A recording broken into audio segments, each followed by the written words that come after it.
Hello everyone मैं संगीता मोर channel test life of संगीताলৈ আপোনালোকক স্বাগতম জনালো। আজি মই আপোনালোকৰ কাৰণে লৈ আহিছো ঔটেঙাৰে বনোৱা মাছৰ এটা বইল ৰেচিপি। খুব টেস্টি হয়, খুব হেলদি হয়, গৰমত খুবেই ভাল লাগে খাই এবিধ ৰেচিপি। আহক আমি ৰেচিপিৰ ফালে আগবাঢ়ি যাওঁ। প্ৰথমতে মই ঔটেঙা এটাৰ এফাল এনেকৈ টুকুৰা কৰি কাটি লৈছোঁ আৰু ঔটেঙাখিনি মই অলপ থেতেলা মাৰি ল'ম, মানে অকণমান খুন্দি ল'ম এইখিনি, তেতিয়াহে তাৰ ৰসটো ভালকৈ ওলায়। এতিয়া কেৰাহী এখনত পানী উতলিবলৈ দি মই তাতে ঔটেঙাখিনি দি দিছোঁ। ঔটেঙাটো সিজিবলৈ টাইম লাগে, সেইকাৰণে মই অকণমান আগতীয়াকৈ দি দিছোঁ ঔটেঙা, আৰু তাতে মই সোৱাদ অনুসাৰে নিমখ দিছোঁ আৰু অকণমান হালধি, অকণমান কালাৰৰ কাৰণে হালধিটো দিছোঁ। হালধি নিদিলেও হয়, কিন্তু মই অকণমান হালধি দি দিছোঁ, বেছি বগা হৈ থাকিলেও বেয়া লাগে। আৰু এটা মধ্যমীয়া আকাৰৰ আলু মই দিছোঁ। আলু আৰু ঔটেঙাখিনি এতিয়া মই সিজিবৰ কাৰণে এনেকৈ ঢাকি ৰাখিম। আনফালে মই এখন টাৱা লৈছোঁ, তাতে মই শুকান কৰি মাছ কিটুকুৰা অকণমান সেকি ল'ম, যাতে মাছৰ এটা কেঁচা ভাৱ নাথাকে, নহ'লে মাছৰ এটা কেঁচা গোন্ধ ওলায়। সেইকাৰণে মই মাছখিনি এনেদৰে ইলুটি সিলুটি কৰি পেলাই ইয়াতে টাৱাখনত সেকি ল'লোঁ।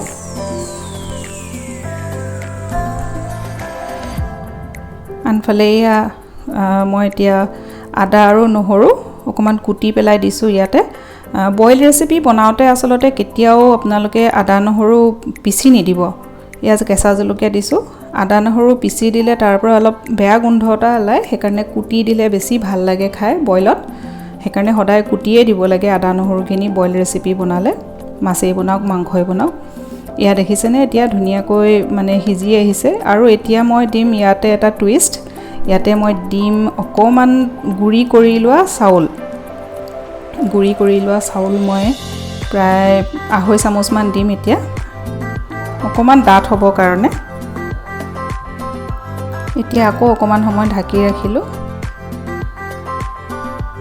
এতিয়া ইয়াতে মই সেই সেকি থোৱা মাছ কেইটুকুৰা দি দিছোঁ। মাছ কেইটুকুৰা দি পেলাই মই আকৌ অলপ সময় এতিয়া এইখিনি ঢাকি ৰাখিম। যিহেতু মই তাতে অলপ গুড়ি কৰি লোৱা চাউল দিছিলোঁ, আলু দিছিলোঁ, সেইকাৰণে জোলখিনি ডাঠ হৈ আহিছে, ৰংটো খুব সুন্দৰকৈ ওলাই আহিছে, একদম কোমলকৈ ঔটেঙাখিনিও সিজিছে। আৰু শেষত মই এয়া মান ধনিয়া দি দিছোঁ, খুব ধুনীয়া গোন্ধ ওলাই মান ধনিয়া দিলে। এয়া এতিয়া আমাৰ হৈ গৈছে ঔটেঙা দি মাছৰ বইল ৰেচিপিটো। খুব ভাল লাগে। আশা কৰোঁ আপোনালোকে মোৰ এই ৰেচিপি ভাল পালে। যদিহে মোৰ এই ৰেচিপি ভাল পালে তেনেহ'লে মোৰ এই ভিডিঅ'টোত লাইক কমেণ্ট কৰিবলৈ নাপাহৰিব, লগতে শ্বেয়াৰ কৰিবলৈও নাপাহৰিব। আৰু যদিহে মোৰ চেনেলটো আপোনালোকে নতুনকৈ চাইছে তেনেহ'লে ছাবস্ক্ৰাইব কৰিবলৈ নাপাহৰিব আৰু কাষতে থকা বেল আইকনটো টিপি দিব। আৰু এনেকৈ মই পুনৰ নতুন নতুন ৰেচিপি আপোনালোকলৈ লৈ আহি থাকিম। আজিলৈ আহোঁ, ধন্যবাদ।